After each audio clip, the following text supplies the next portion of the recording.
Jake is the Director of Office of Marriage and Family Life for the Catholic Diocese of Wichita. Prior to his current position, Jake was the Director of Office of Marriage, Family Life, and Natural Family Planning of the Archdiocese of San Antonio for 6 years. He is originally from El Salvador and emigrated from there 34 years ago with his family. His background is in engineering, which precedes a personal call to ministry to work with Hispanic youth and young adults. Jake received a master's degree in theology from the John Paul II Institute for Studies on Marriage and Family Life in Washington, D.C. Jake and his wife, Rami, have 5 children here in Wichita. So, Jake?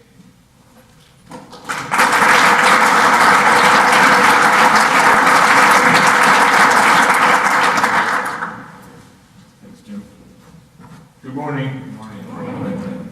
I want to take you back to 1962, 55 years ago. There was a young man who wanted to marry, well, he wasn't so young, but his future bride was a lot younger, and he wanted to marry her. So he asked the priest to go with him to ask for her hand because his dad had passed away. This priest, his name is Father Romero, Father Oscar Romero. So he went there to ask my grandfather for her hand, and he said no. He said, no way, she's too young. Besides, you don't have a degree, how are you going to support her? So he asked them to go finish his degree. So he had a goal, and he went and got his degree in law, and came back the next year with the law degree and with Father Romero again to ask for her hand, and he still said no. And Father Romero, as you know him now, he's Blessed Archbishop Romero, told my grandfather that he would marry my parents even if he said no. So thank God 3 months later he said yes, and here I am today. So thank God for that. I wouldn't be standing here before you.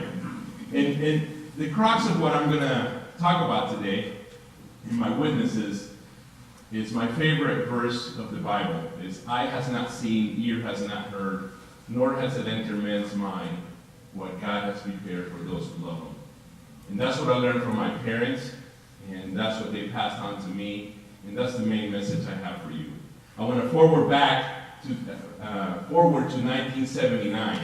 Now, my dad became a lawyer and a judge, very successful at what he did, but also in that time in El Salvador, there was a lot of unrest, as many of you know, and there was a civil war going on, and he was being threatened. They wanted to kill him.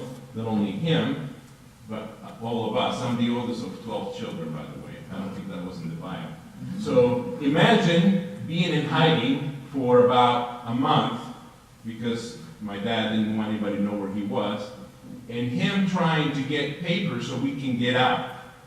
Everybody was trying to get out at that time that could in El Salvador. I was 14. My little brother was 8 months. We get to the border. My dad finally got the visas and the passports so that we could get out. And at the border patrolman said he couldn't go. His visas were not official. They did not have the stamps necessary. He made us get out of the van, all 12 of us, my parents, and I see my mom grab a rosary.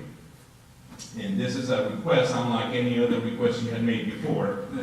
She always asked us to pray the rosary every day. It seemed like we were praying the rosary every 30 minutes. Every time we were in the van, we were praying the rosary. But I saw her face. I was old enough to figure out that, no, she really means this. Her face is really serious. We got to pray. So I got most of us who could understand start praying the rosary. At that very moment, as we're praying the rosary, another car pulls up, and it's the friend that my dad was helping with my dad in the embassy. He also felt the calling from the Lord that he had to leave, because his life was in danger. But he happened to be there at the same time. Not only that, he had the stamps necessary. As we're praying the rosary, my dad gets the stamps on the visas, we go through. Now, we moved from El Salvador to Colorado. My mom had a sister who immigrated from there, and her family, so we stayed with them. Our life began brand new. new culture, new language, new everything. My upbringing in my Catholic faith, like most Catholics in Latin America, very traditional. So my faith began to dissipate, began to die away. And my focus was on my career, my friends, young people. And by the time I was 25, I had a master's degree in engineering. I was working for Lockheed Martin. I had everything. According to my dad, all I had to do was get married and have kids, which I had no desire to do. But at 27, this is 1992, I met this girl. And what women usually do when a man meets a really good woman is it makes them realize that they got to get their stuff together, right? So I figured I had to start changing my life and trying to show her that I was a good guy. One of those things is meeting my family, so I figured that would impress her. But then she started asking me questions about the way I was living and how it didn't coincide, this beautiful family, beautiful life, and your friends and what you do at night, what's going on. So I started to think about these things, and I started to change. And I asked her to marry me. And she said yes, so we were engaged. But I didn't realize at the time the difference between faiths. She was raised Baptist, I was raised Catholic. She wanted to become non-denominational, I wanted her to be Catholic. So I thought I'd give her a tape from Scott Hahn, this kind of dates me. And I thought she would just, think, okay, I'll become Catholic. It doesn't happen that easy. I couldn't believe it. Anyway, we couldn't figure out our faith, and I wasn't budging, so neither was she. And so she broke off the engagement. And this really left me devastated, in the sense that I had given everything. I was all in for the first time in my life. I'm saying, Lord, I'm changing my life, and now you do this. And for the first time in my life, almost at 30 years old, I'm asking the real question. Lord, what do you want me to do? Why did this happen? And his answer to me in my heart was, can you love me like you love her? And that's what I heard. And so for the first time, I started really to discern, what does God want me to do? This led me, 3 years later, to leave my work at Lockheed. And I felt a real calling to do ministry. I felt I needed to go tell people about what God had done in my life. So I started working at the Archdiocese of Denver. My salary went from here to here, but I was single, so I figured, what the heck, not bothering anybody.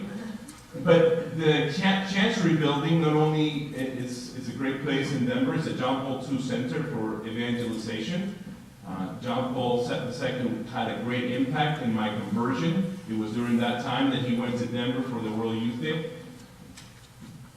Another thing is the seminary is real close to the Chancery. So I got to know some of the seminarians. They kept inviting me to come to dinner with them, and I would join them in prayer. So after 3 years at the Archdiocese, I left that and went to the seminary for the first time, really discerning, does God want me to be a priest?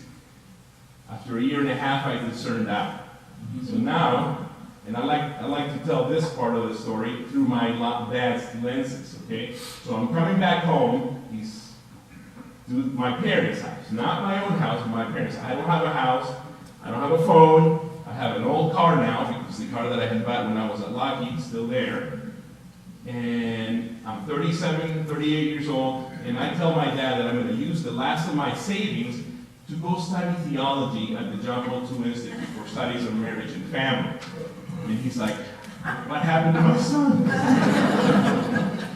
But eye has not seen, ear has not heard, nor has it entered man's mind what God has prepared for those who love him.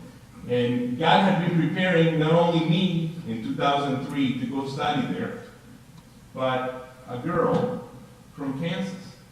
She grew up in a farm near Pilsen, and not only was my life impacted by a saint, Blessed Archbishop Romero, but her life was also impacted by another saint, Father Capon, and that's her parish. And she got a calling from the Lord to go study theology at the same time that I did. Now, I kid you not, I remember when the orientation day in 2003, the first day of school, I look around and I'm like, thank you, Lord. There's a lot of beautiful people here. It's only about 25 new students. But I know that I won't have any interest on anybody here. I'll be able to dedicate myself to study. Well, that was wrong about that too. We really got to know each other as friends first. And then we started to read the John Paul II's plays. He's a playwright. And he wrote many plays. One of them, The Jeweler Shop. And anybody who's read it, it's a meditation on the sacrament of marriage. And in the first act is the story about an engaged couple and how they fall in love. And I fell in love through that story with Raimi. And after we got graduated in 2005, we got married in June of 2005 here in Pilsen.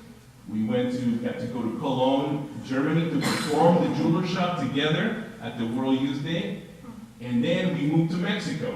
I felt God calling us to live there for a year and a half, sort of an immersion mission trip. Imagine that, telling my father-in-law, I'm marrying your daughter and I'm taking her to Mexico. A lot of trust on his part as well.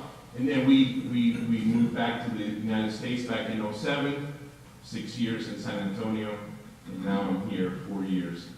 And again, we are always looking ahead to see what God has in store. And whatever it is that I have that I think is going to happen in the future, it's always much better. So I try not to grasp at the future as much, at all, and just let God do His thing. Thank you very much.